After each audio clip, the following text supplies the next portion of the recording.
The movie opens one night in a morgue, where we see a man getting intimate with a corpse that has a biohazard symbol tagged on it. After that, he proceeds to wash the body and handle an empty test tube. In the next scene, we see a young woman named Samantha who has just broken up with her girlfriend Nikki. She arrives at a party, but before entering, she leaves a voicemail for Nikki, with whom she is still in love. Samantha meets the party host, Alice, who is excited to see her, especially since Nikki is not with her. Samantha is then approached by a guy named Riley, who turns out to have been in love with her for a long time. He asks about where her girlfriend is, but Samantha gets uncomfortable and walks away from him. Next, she comes across another friend, Zane, who offers her some drugs, but Samantha refuses. She then approaches Alice, who offers her vodka shots to relax, and Samantha refuses at first, but eventually agrees due to pressure. Later, when she becomes very drunk, she is approached by the same man who was violating the corpse in the earlier scene. He introduces himself as BJ and gives her a spiked drink, which she accepts. They begin chatting, and she tells him that she isn't interested in men and has a girlfriend. Next, Samantha blacks out due to the alcohol, after which the man takes her to his car and proceeds to take advantage of her. Poor Samantha, with what little energy she has left, begs him to stop, but the man refuses and continues violating her.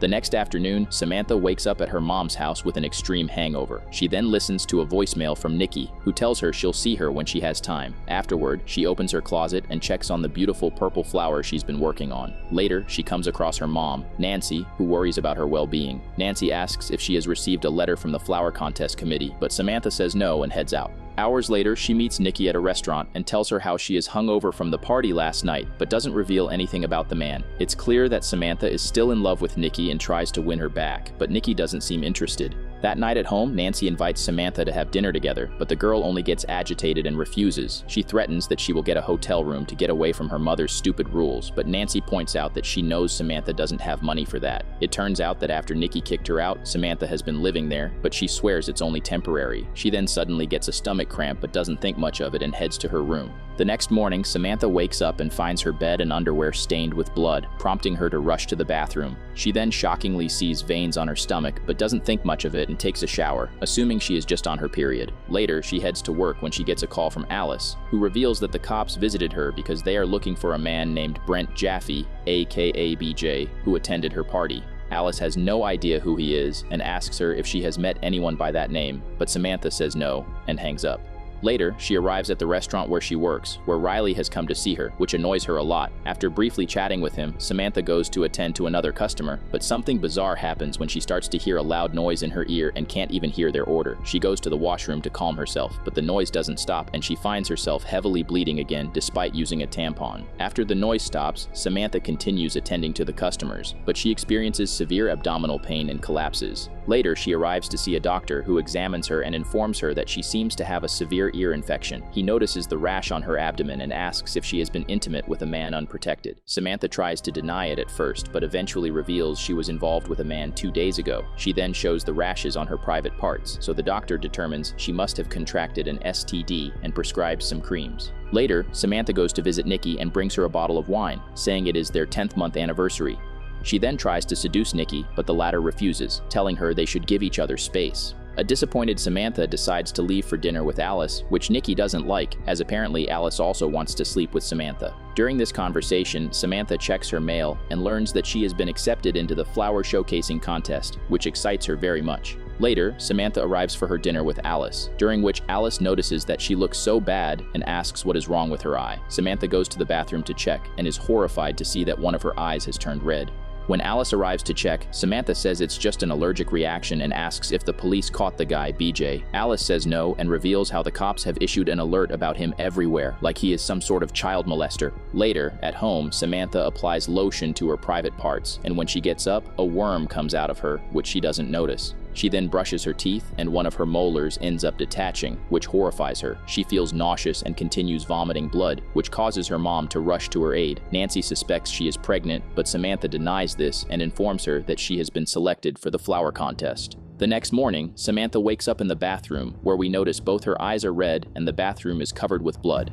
She needs to take a shower and discovers there is no hot water. However, her mother arrives and notices her burning her hand in scalding water and pulls her away. Later, Samantha finishes her bath, and we see that her veins are spreading further across her abdomen.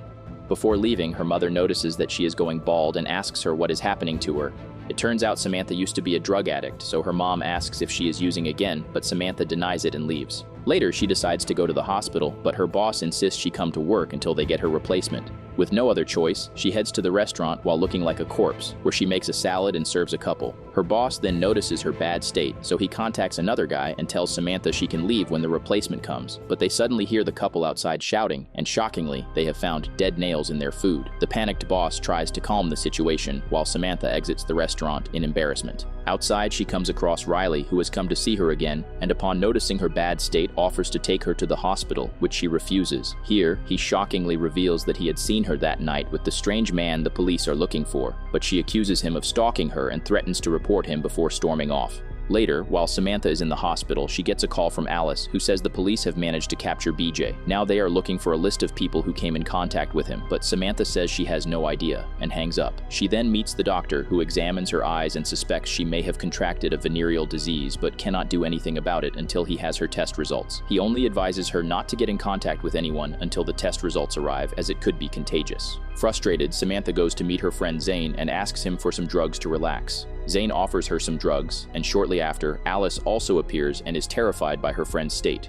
Here, Samantha finally tells her friends how she had slept with the mysterious man, BJ, that night, and ever since then, she has been feeling sick. This panics Alice, so she tells her to go to the police and tell them everything, but Samantha refuses, as she doesn't want Nikki to find out. When Alice continues to pressure her, Samantha accuses her of trying to sabotage her and Nikki's relationship and storms out in anger. Later, Samantha arrives home, where Nancy approaches her with a doctor, as she believes her daughter is doing drugs again. Samantha tries to get away from them, but when they refuse to let her go, she removes her glasses to reveal her horrifying eyes, which scares them. Samantha then leaves with her flower, which she has been growing for months, but it has already withered. When she arrives at the competition venue, she is denied entry because of her horrible appearance and the poor condition of her flowers. Depressed, Samantha goes to see Nikki, but the latter refuses to let her in. As it turns out, Alice has told her everything. Nikki is disappointed that Samantha slept with a man, and she thinks Samantha is not a lesbian but just confused. Nikki even says she has someone else in her life and tries to shut the door, but Samantha forcefully slams the door in Nikki's face, injuring her. She then climbs on top of Nikki and strangles her to death while declaring that she loves her. Next, she arrives at Alice's house, where she accuses her of being jealous, because of which her relationship with Nikki is now over. Alice says she was just trying to protect her, but Samantha believes she did all this to sleep with her and tells Alice she can now have her. The two then begin kissing, and shockingly, Samantha vomits blood into Alice's mouth, causing her to be horrified. She gets scared and tries to call the police, but Samantha stops her by biting her neck and then ends her life by hitting her with a heavy object. Now, having lost all her sanity, Samantha calls Riley and tells him that she wants someone to talk to and invites him to Alice's house. Riley agrees easily, while Samantha puts on a pretty dress from Alice's closet and also applies some makeup. When he arrives, he finds her face covered with hair, and she reveals how she and Nikki are no longer together and tries to seduce him. He hesitates at first, but eventually gives in to his desire, and the two start getting intimate. Riley says he hasn't brought any protection, but she assures him everything will be fine. During their intercourse, Riley remarks that he feels unusually wet and a tingling sensation inside her, but doesn't pay much attention to it. However, he suddenly feels something moving, and when he looks down, a disturbing mass of bloody maggots falls out of Samantha's private parts, leaving him completely disgusted. The panicked man rushes to the bathroom, where he notices a large amount of blood on his private area. But the even more shocking moment comes when he discovers Alice's dead body in the bathtub. Meanwhile, Samantha is driving on the road and calls her mom to tell her that she needs help. Nancy agrees and asks her to pull over and wait until she arrives. However, Samantha ignores her and continues driving, but soon a very high-pitched sound begins to overwhelm her and causes her to lose consciousness, which leads to a car crash. Later, when Samantha wakes up, she has shockingly turned into a full zombie, revealing that what she contracted was not an STD, but a zombie virus. She exits the car while the police order her to stop, and by now, Samantha has lost her voice and can only grunt like a creature. Nancy also arrives at the scene and begs the officer not to hurt her daughter. When Nancy calls for her daughter to come to her, Samantha suddenly lunges at her to attack as the movie comes to an end.